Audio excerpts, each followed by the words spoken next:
we're going to read Martin on the Moon.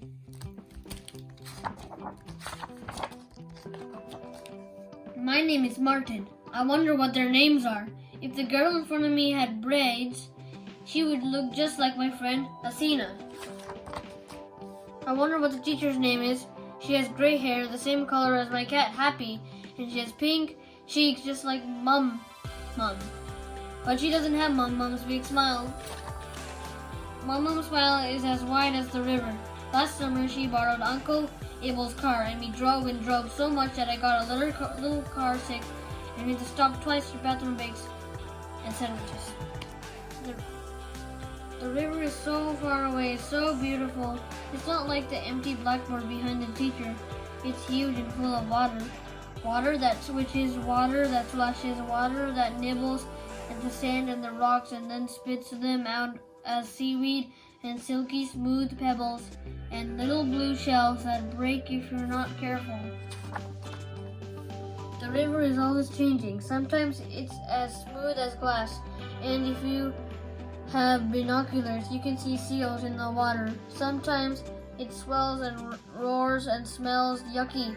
It's almost scary, the kind of scary that makes you shiver a little or laugh a little with your hands covering your eyes. Scared giggles, silly giggles, like my friend Athena giggles. I love her butterfly giggles. Once I almost caught one with my camera. But today is the first day of school, and I'm here to learn the alphabet, the letters ABC. I also have to learn numbers. That's why I need to concentrate in class, not walking on the moon today. I concentrate real hard, but the blackboard is still empty. The teacher is waving her arms around, talking with her hands. She looks like one of those seagulls that flies along the river banks, or one of those other birds that sits on the rocks waiting for its wings to dry. They cry out, they play in the air, and then suddenly they dive down to catch fish. I miss those times. I miss the waves and the wind. I even miss the rain. Once I was outside drawing a tree, when all of a sudden, boom! The sky cracked. The noise made me jump and color outside the lines. Then it started raining, so I ran back to the cottage as fast as I could go. My drawing got a little wet, but I showed it to Mom anyway. When it rains, it looks like someone is coloring in the sky and going outside the lines. I said, "What a beautiful image," Mom exclaimed. "I'm going to put it in the poem." Mom writes lots of poems. She puts together words that paint pictures in your mind and make music in your heart. Mom explained to me that poems help you put things into words that are painful or wonderful or that you just don't understand. A lot of people think poems are silly, Mom told me, but actually they're like kisses, tiny little nothings that mean so much.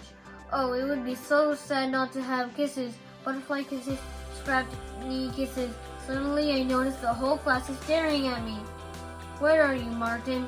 "On the moon," asked the teacher. "Who are you blowing kisses to?"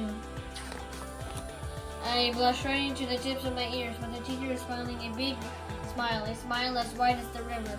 I hold on really tight to a smooth pebble from my vacation that I keep in my pocket. Then I think of the poem that I wrote with Mama. Tiny pebbles, small as sand, from the beach in my hand. Tiny pebble in my hand, from the beach, from the sand. The redness in my cheeks goes away, and I start telling everyone about the waves in the river, and how they kiss the riverbanks, and about Mom's kisses, and the other kisses that I miss, like the kisses from my cat Happy, who died last summer. So the teacher, whose name is Mr. Fisher, teaches us how to draw kisses. Then we tape them up on the big empty blackboard with letters for our names, the names of all the friends in my class. Elise, Rose, me, Irina, Gertrude, Malik, Sebastian, Chloe, Vincent, Scarlett, Mariko, Oliver, Amy, Beatrice, Nadia, Alice, Anthony, Savannah Lou, and me, Martin on the Moon. The end.